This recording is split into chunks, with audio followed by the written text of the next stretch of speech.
கடவுளோட எப்படி கனெக்ட் ஆகுது அப்படின்னு நெறைய பேரு 2 வீடியோக்கு கீழயுமே கமெண்ட் பண்ணியிருந்தாங்க. அண்ட் எனக்குமே Instagramல பர்சனலா மெசேஜ் பண்ணியிருந்தாங்க. ஸோ அது ரிலேட்டடா நம்ம பேச போறோம். எப்படி ஒரு நார்மல் பெர்சனா இருந்தாலும் கடவுள் கூடயோ, இல்ல உங்களோட முன்னோர்கள் அதாவது சிறு தெய்வங்கள் கூடயோ உங்களால கனெக்ட் பண்ண முடியும். அப்படிங்கிறத பத்தியும், இப்ப கனெக்ட் பண்ணா என்ன நடக்கும்? கனெக்ட் பண்ணா என்னப்பா நடக்கும்? அப்படின்னு நெறைய பேர் கேட்பாங்க.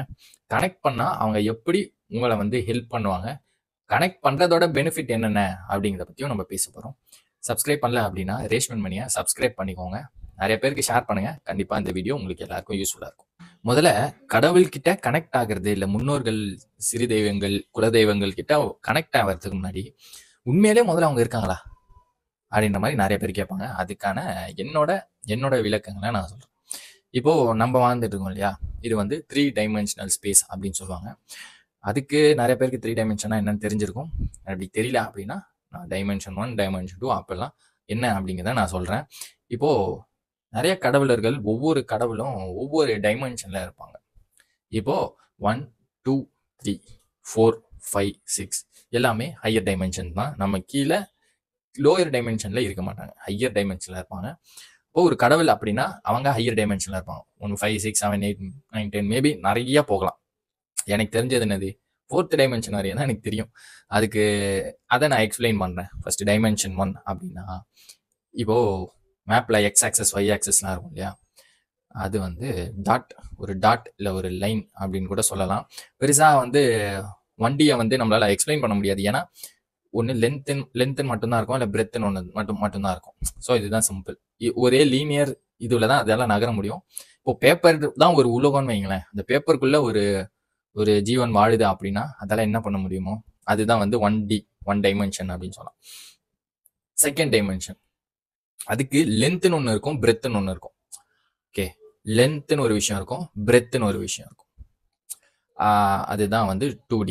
அதாவது எக்ஸ்ன்னு ஒண்ணு இருக்கும், ஒய்ன்னு ஒண்ணு இருக்கும். 2 டைமென்ஷன். 2 டைமென்ஷன்ல அந்த இதுக்குள்ள ஒரு இது வாழுது அப்படின்னா, அது 2 டைமென்ஷன்ல வாழுது அப்படின்னு அர்த்தம். எக்ஸ்க்கு மூவ் பண்ண முடியும், ஒய்க்கு மூவ் பண்ண முடியும். ஓகே.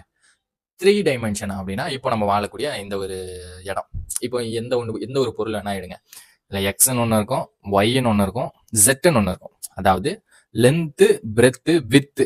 அதோட சைஸ் விட்த்ன்னு சொல்லுவாங்க. லென்த், பிரெத், விட்த் இந்த மூணுமே இருந்ததுன்னா 3 டைமென்ஷன். அதாவது 3rd டைமென்ஷன். இப்போ 4th டைமென்ஷன் என்ன அப்படின்றப்போ, லென்த், பிரெத், விட்த் மேட்டர். நம்ம ஒரு பொருள். இப்போ 4th டைமென்ஷன்னா டைம் அப்படிங்கிற ஒரு விஷயம் இருக்குது.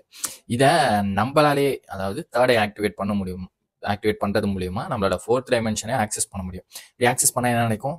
டைம்ல முன்னாடி பின்னாடி என்ன நடக்க போகுது அப்படிங்கிறத நம்மளால பார்க்க முடியும், நம்மளால உணர முடியும். இதுதான் 4th டைமென்ஷன். அப்போ 5th டைமென்ஷன் அங்கிருந்து நம்மளால வந்து சில சில விஷயங்கள் இப்போ 4th டைமென்ஷன்ல நம்மளால பார்க்க முடியுது. 5th டைமென்ஷன்ல அங்க போயிட்டு சில சிக்னல்ஸை கொடுக்க முடியும். ஓகே. இப்போ நிறைய பேருக்கு வந்து முருகர் வந்து எனக்கு எங்க எங்க பார்த்தாலும் தெரியுறாரு, வேல் இருக்கு. அவரோட டைமென்ஷன்ல இருந்து நமக்கு சிக்னல் கொடுக்குறாரு. நான் உன் பின்னாடி தான் இருக்கேன், உன் கூட தான் இருக்கேன், எதுவாக தான் தெரியுமா பண்ணேன் அப்படிங்கிற ஒரு சிக்னல் தான் இது. இதே தான் நம்மளோட முன்னோர்கள் எல்லாருமே பண்ணுவாங்க.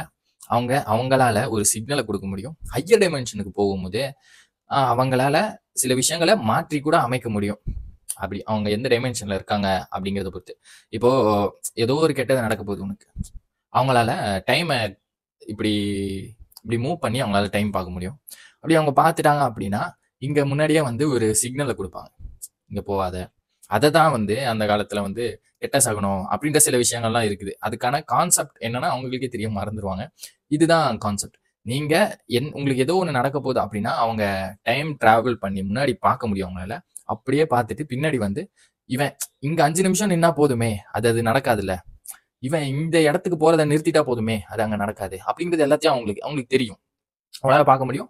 ஸோ அவங்க கண்ட்ரோல் பண்ணுவாங்க. அவங்க தடுத்து நிறுத்துவாங்க. அதே மாதிரி தான் ஹையர் டைமென்ஷனுக்கு போக போக போக அவங்களுக்கு மாத்தக்கூடிய பவரே இங்க வந்துரும்.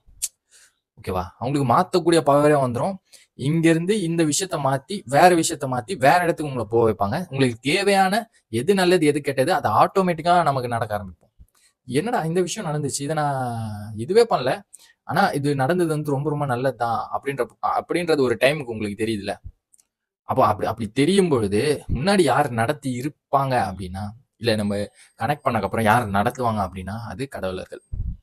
அதாவது ஒரு எனர்ஜி, ஒரு ஒரு சக்தி அப்படின்னு சொல்லலாம்.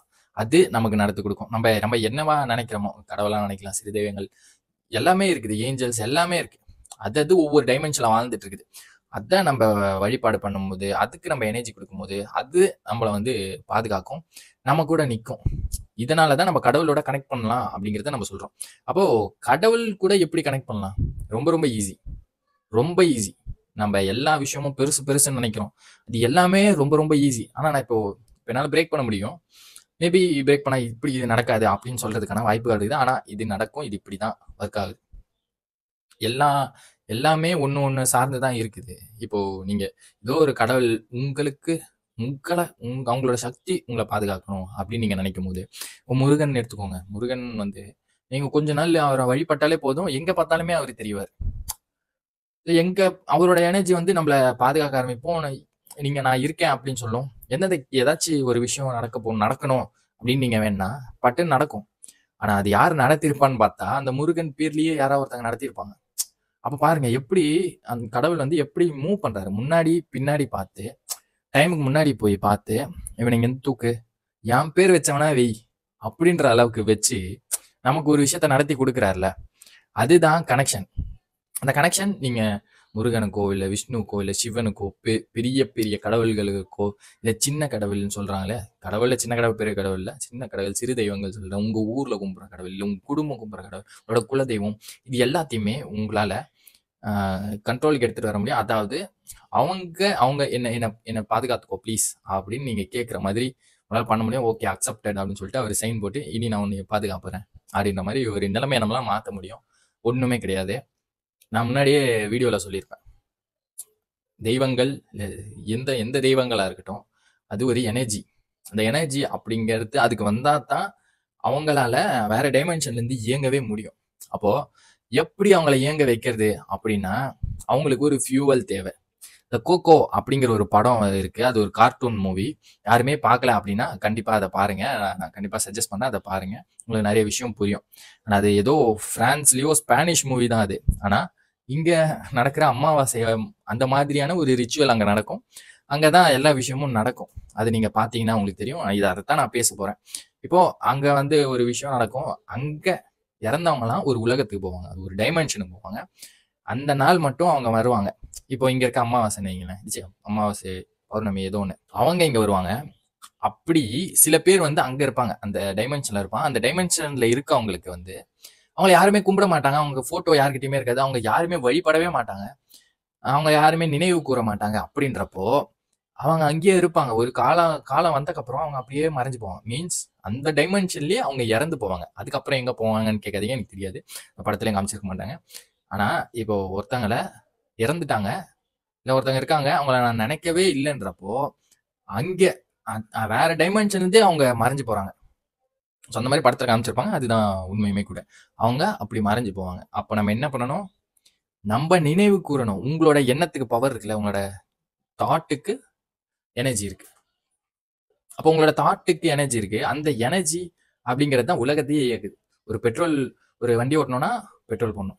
ஒரு பஸ் ஓட்டணும்னா டீசல் போடணும். ஒரு சைக்கிள் ஓட்டணும்னா நீங்க சாப்பிடணும். நம்ம சாப்பிட்டு மிதிச்சா தான் போ முடியும். அப்போ எல்லாத்துக்குமே ஒரு எனர்ஜி அப்படின்னு ஒண்ணு தேவைப்படுது. ஒரு பிளான்ட் வளரணும்னா அது மண்ணுல இருந்து எனர்ஜி எடுத்துக்குது. அப்ப எல்லாமே ஒரு சுழற்சி தானே. இப்ப நம்ம போற வேஸ்ட் புழுக்களுக்கும் இல்ல ஆ, கிருமிகளுக்கும் உணவாகி அந்த உணவு தான் வந்து பிளான்ட்டுக்கு மறுபடியும் உணவாகுது. ஒருத்தவங்களோட வேஸ்ட் ஒருத்தவங்க எனர்ஜி ஆகுது. இப்ப நீங்க வேஸ்ட்டா ஏதோ ஒண்ணு திங்க் பண்ணிட்டு இருக்கீங்களா? பாட்டு ஏதோ யோசிச்சுட்டு இருக்கீங்க. அதுக்கு பதிலா உங்களோட குலதெய்வத்தையோ இல்ல உங்களோட பெரு தெய்வங்களையோ நீங்க கும்பிடலாம். நீங்க நெனச்சு பார்க்கலாம். நான் முன்னாடியே ஒரு எக்ஸாம்பிள் சொல்லியிருப்பேன். எங்க பாட்டி சொன்னதுன்ட்டு. எங்க பாட்டி வந்து அதான் சொல்லுவாங்க. அங்க எல்லாருமே கும்பிடுவாங்க. எல்லாருமே கும்பிடும்பொழுது, அந்த இடத்துல அதாவது வயல்ல காவல் தெய்வம்னு சொல்லிட்டு கும்பிடுவாங்க. அந்த காவல் தெய்வத்துக்கு அங்க கும்புற எல்லாருமே எனர்ஜி குடுத்து, நைட்டு அந்த உண்மையிலேயே அந்த இடத்த அது பாதுகாக்க ஆரம்பிக்குது அந்த தெய்வம். அப்போ நம்மளோட எண்ணம் மட்டும் தான் அவங்களோட எனர்ஜி. உங்ககிட்ட என்ன கேட்குறாங்கன்னா, "நீ என்ன நெனை போதும்" அப்படிங்கிறது தான். நெறைய கடவுள்களோட பாடல்கள்ல கூட, "என்ன நெனச்ச உடனே நான் வருவேன்" அப்படின்னு சொல்லுவாங்க. நம்ம நெனைக்கிறது தான் உங்களுக்கு எனர்ஜி. "நீ நெனைச்சா போதும், நான் உன்ன வந்து பாதுகாக்க தயாரா இருக்கேன்" அப்படின்ற எல்லா தெய்வமும் வெயிட் பண்ணிட்டு இருக்காங்க. உங்களோட குலதெய்வத்த கண்டுபிடிங்க. கண்டுபிடிச்சு இத பண்ணுங்க. மாசம் மாசம் நீங்க போய் அதுக்கு வழிபாடு பண்ணுங்க. எங்க இருக்கோ அவங்களுக்கு வழிபாடு பண்ணலாம். வழிபாடு பண்ணுங்க. நீங்க எப்பப்பலாம் உங்களுக்கு கஷ்டம்னு தோணுதோ, அப்பப்பலாம் நெனைங்க. நீங்க ஒரு ஆள் நெனச்சீங்கன்னா, உங்களுக்கு ஒரு எனர்ஜி கிடைக்கும். 10 பேர் நெனச்சா ஒரு எனர்ஜி கிடைக்கும். 100 பேர் நெனச்சா ஒரு எனர்ஜி கிடைக்கும். 1000 பேர் நெனச்சா ஒரு எனர்ஜி கிடைக்கும். எல்லாமே எனர்ஜி. நீங்க 1 மணி நேரம் எனர்ஜி 1 நிமிஷம் யோசிச்சா எனர்ஜி கிடைக்கும். 1 மணி நேரம் யோசிச்சா ஒரு எனர்ஜி கிடைக்கும். 10 மணி நேரம் யோசிச்சா ஒரு எனர்ஜி கிடைக்கும். ஸோ, ஒண்ணுமே கிடையாது. நீங்க அவங்கள நெனைங்க.